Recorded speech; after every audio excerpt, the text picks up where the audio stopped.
Hi, how are you? Thank you very much for joining us. Thank you for being here with us virtually. So I thought it'd be a great thing for us to kind of have a conversation here from the school, just to kind of you know tell a little bit about your story and your journey from learning circus and getting into the circus arts and then sharing it here with us, with Emma Clarke and Rikki here as well. That it'll be a great opportunity. It's always nice to talk about our different journeys, our inspiration, aspirations, just kind of how ultimately we'll kind of have the same drive and the same passion, which doing what we love within the circus arts. And so it's always nice to have that opportunity. So we can start by introducing ourselves, starting with you, and then we'll have Emma, and then give them the opportunity to do that same as well. Great. Well, thank you guys for reaching out and wanted to listen to my story, invite me to talk, and for the work you guys do as well there in Sarasota. I think I'm from Brazil. My name is Danila Bim. I have been a dancer. I started my career as an artist, as a dancer. And later on, when I was around 18 years old, I started training circus. I never done or gone to a circus school. Most of the things, my main discipline, which is area hoop, I'm learning on my own. I'm self-taught. And that's it. And after that, I start traveling and working with it. That's it. Grade, as my mom worked here, and I was a swimmer and I did dance too. And I used to come to all the shows. I was like, oh, I want to do that. I want to do this. And once I was old enough, I joined, and I've been in it for 7 years now. And I do flying trapeze, ring, Lyra, a little bit of acro. That's like the most Everything. focus on the most. Yeah, That's great. And you're only 15 years old, and you do all of that already. Yes, that's great. And I also, just like Emma, came here seeing shows all my childhood. And then I got to start here when I was 5 because my mom knew the director at the time. And so I've basically been in love with this place ever since. And then I became a school teacher and came back to work here teaching science through circus, as well as coaching. What's your favorite, I know you do like multiple things, but what's your favorite act to perform? Well, I started out with air hoop with Lyra, and that was my first passion. So I love performing it.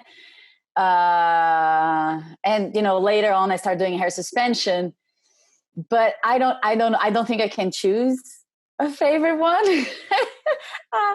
I would say my favorite thing is to be on stage. If it's hanging over my hair or by my arms, it's the same feeling. But I do prefer training hoop. It's a lot less preparation. The warm up is easier. How do you avoid your skin getting stretched out? Is that a weird question? I don't know. Everybody asks me that. Not everybody, but some people. I've been doing that since like the end of 2006. So I haven't performed hair suspension for a long time compared to my air hoop experience.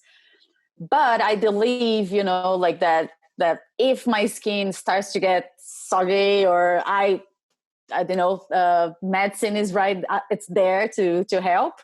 But as I see and I meet older circus ladies and hair suspension artists, they don't look like that at all. So I guess I'm fine. We will see. I'll tell you in a couple of years. But there's definitely the skin of the face definitely stretches. but I guess it's all muscle as well. So as long as you keep moving and active, I may be fine. Is it painful? Yes, just like area hoop, just like Chinese poles, straps. But it's a different kind of pain, and it's a different kind of a connection to your body. But yes, when you're learning, it is painful. I can't say no. But on stage, people ask me, does it hurt on stage? As soon as I'm warm and I hang for the first time, I feel nothing. Unless I'm tired and like my back is hurting, or like I usually feel more pain in my body than in my scalp. I get what you mean. People try silks for the first time. That hurts. And I'm like, it burns a lot. How do you select your music? Does someone select it for you, or do you get to have a say at all on what?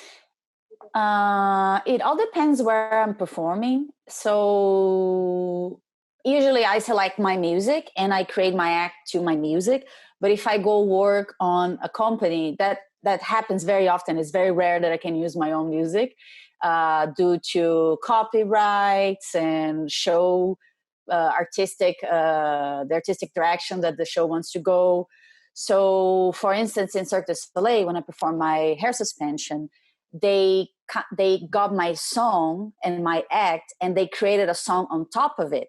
So it wasn't the same song, but it was similar, like in the way the song, like the rhythm, like how many bars I did for this or that. So that made my life easier.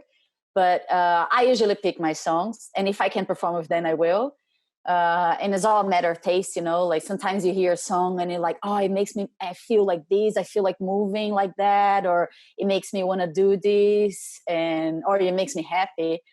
And it's a big part of my creation is choosing a song that usually something starts because of a song does something like, oh, I want to do this with this song.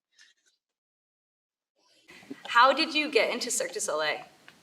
Ooh, so that's a funny story. I mean, not funny, but I started circus. It was like 2004, and a little circus group, and we had an audition for Cirque du Soleil after like only a year after starting training circus. I was not good. I moved well because I was a dancer, but not on a professional level. And I remember not passing the audition, but they told me like, we like you, but you're not ready. And it was the end of it. And then I went to try to learn, like try to go to a circus school, try to do, like it didn't happen because I did a Ringling audition and started Ringling. Anyways, a couple of years later, when I was already working in Ringling, I uploaded my material to their website, and a couple months later they called me and they say, hey, do you want to work in Kidam? We like it. We would like to have you in the show. I didn't go because I just had signed a contract here in Vegas with Circus. And, I didn't want to break a contract like that. And then 6 months later, they called me one more time and I was like, okay, I go. I think it's time. Talk to my employer here, and they understood. They were like, hey, we want to see you happy. You go, gave me a month and I could go. So that was it. That was just a website and a video. It's a big goal of mine. I've submitted my stuff a long time ago, so maybe I'll submit again. This is something that I hear from casting all the time. Like you gotta do all the time you have something new, you have to edit. Because so the amount of videos they receive, like to remember everybody, you gotta be constantly like. I got to start hounding them. Got it. Not that I want to leave this wonderful place, but that is a big goal too. So, just curious. I hope you can get it. Thank you. What's your I don't know how to say this, but your pre-show stretching, or do you have a routine before you do go on any equipment? What's your routine for that? Yes. As an older circus performer, I have to have not a long routine, but through the years, I learned what my body needed.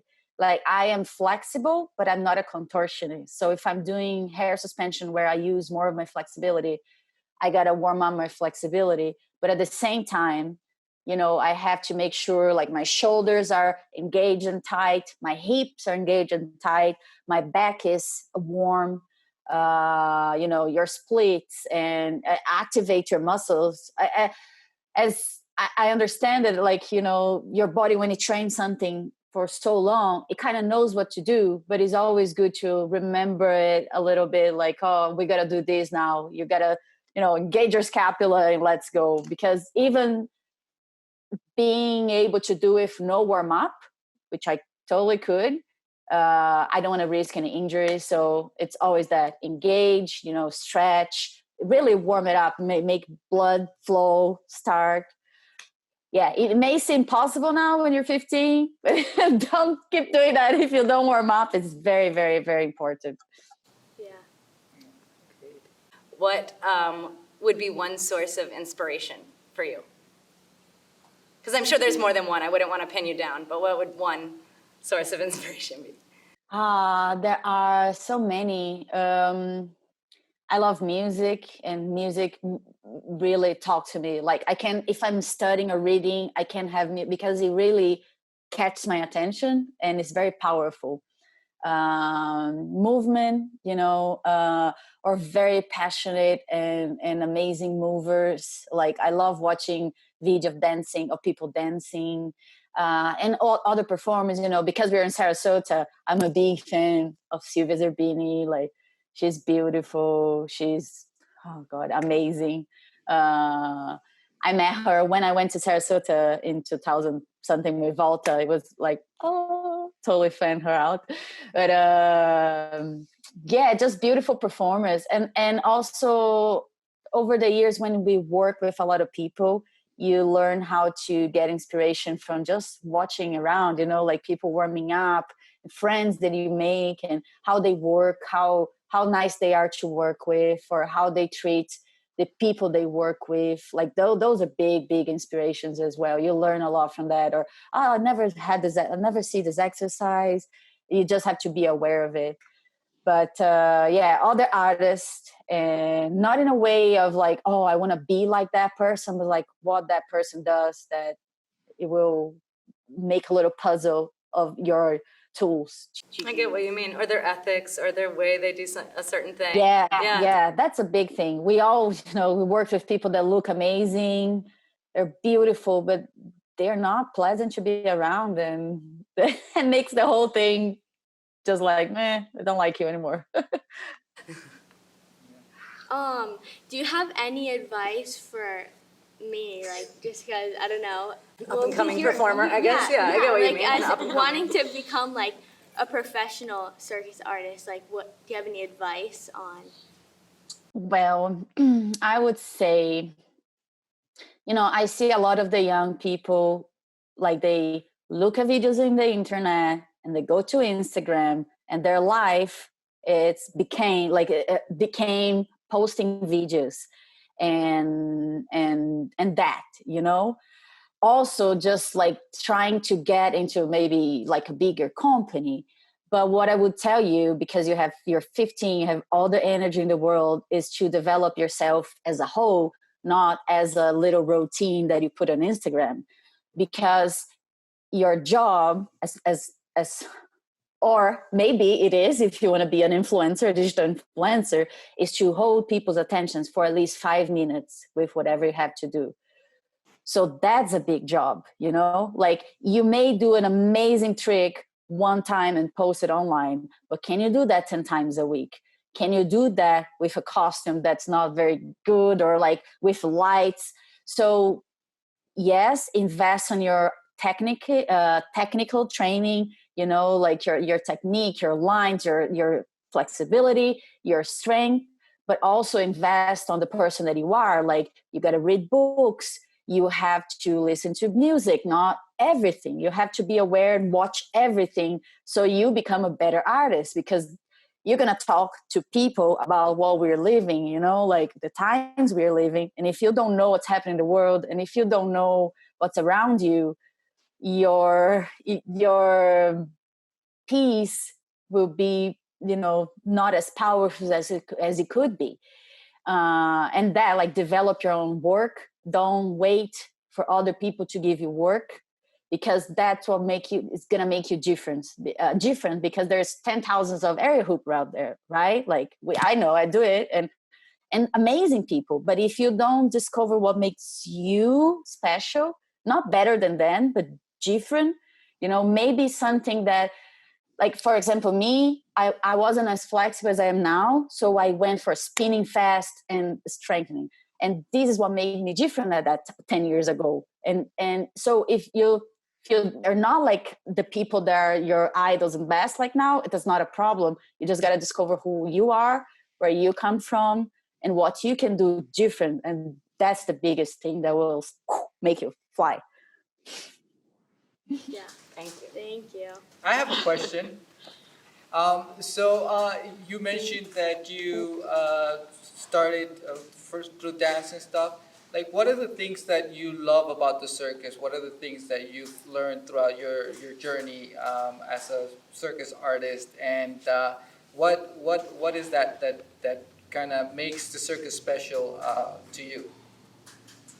I came from dance, like contemporary dance, and when I joined the little circus group, and I had a director, and the thing that fascinated me was that he told me, it's too easy to be a character. You're gonna come here and you're gonna face all of these people being yourself. I want to see not a character, and that for me was like, okay. And it was the biggest, most beautiful advice I could ever have. Like, I think because it made my work a little bit more truthful and impactful because of that. Because, I was allowed to be myself. And in dance, I was allowed to be myself, but it was just a completely different experience.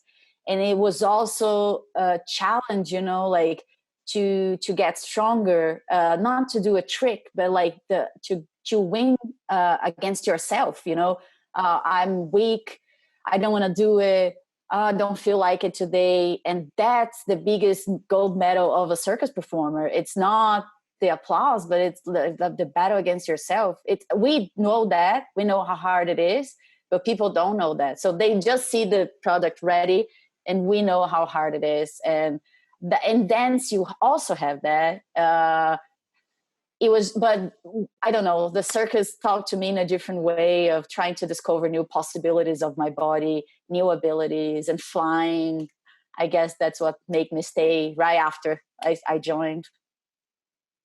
Oh, that's great. That's awesome. In the show I was involved, we had BMX boys that never put makeup on. And in the end, you could see the whole thing mixing up, like the BMX trying some trapeze or hoop, and us like trying to learn how to. It's great. It's all circus, Yeah, I love it. I think that's one of the things that is my favorite thing about circus is, as you were mentioning, when you get like a big melting pot of people with very different, diverse, cultural background, different experiences, and you're in an environment where you have something that you're bringing and you're sharing with everyone as well, but then you can learn from so many different things, and I think it's a beautiful thing when you can kind of learn a little bit of BMX biking, or a little bit of dance, a little bit of, Roussier or trapeze or anything. Like, I think that's one of the greatest things that I've taken from my experience from circus, is that it's a very rich learning environment. So, and they all complement each other as well. Like sometimes learning a handstand trick will help with straps. And Homework. You never actually, or it's your science homework, so it's interesting how it can all aspects of your life, science, it can science benefit. circus. Yeah, and that's one of the things that we're trying to do here. Just really, like, metaphorically, they're so translatable to our everyday lives, And I know from personally, I had an artistic career of over 30 years. So for me, I know that I had a lot of experience and a lot of learning things that I learned from the circus and applied it in my daily life. So it's nice to see and to be able to share it now with the future generation of circus. And so for that, I think it's great, to be able to kind of have this conversation with the future generation of circus artists and stuff. And so thank you very much for your time. Thank you, guys.